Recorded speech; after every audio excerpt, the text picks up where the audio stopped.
This video may contain offensive language and be frightening to some viewers. Viewer discretion is recommended. About 5 years ago, I lived downtown in a major city in the US.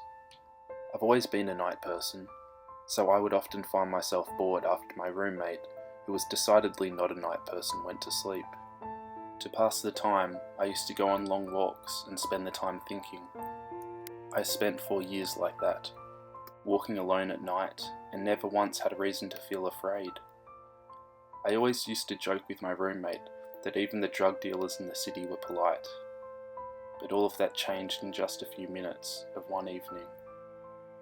It was a Wednesday, somewhere between 1 and 2 in the morning, and I was walking near a police-patrolled park, quite a ways from my apartment. It was a quiet night, even for a weeknight, with very little traffic and almost no one on foot. The park, as it was most nights, was completely empty.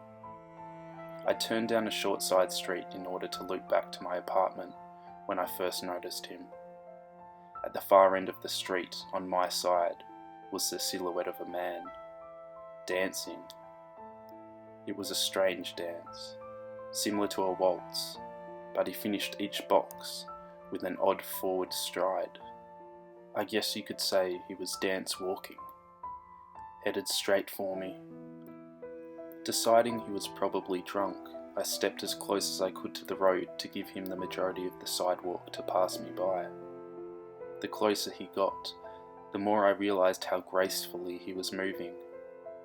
He was very tall and lanky, and wearing an old suit.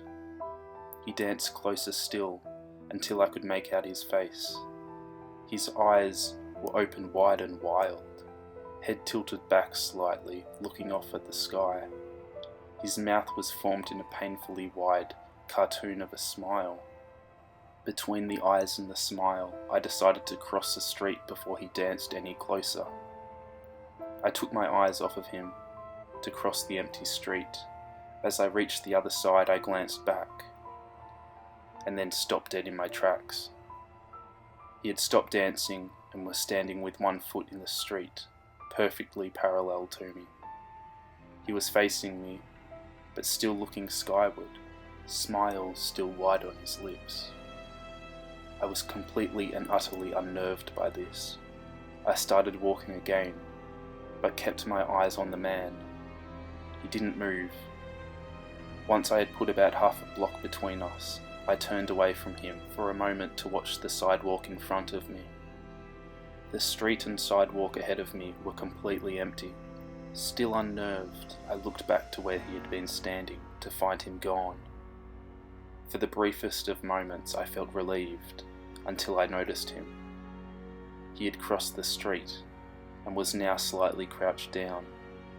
I couldn't tell for sure, due to the distance and the shadows, but I was certain he was facing me. I had looked away from him for no more than 10 seconds, so it was clear that he had moved fast. I was so shocked that I stood there for some time, staring at him, and then he started moving towards me again.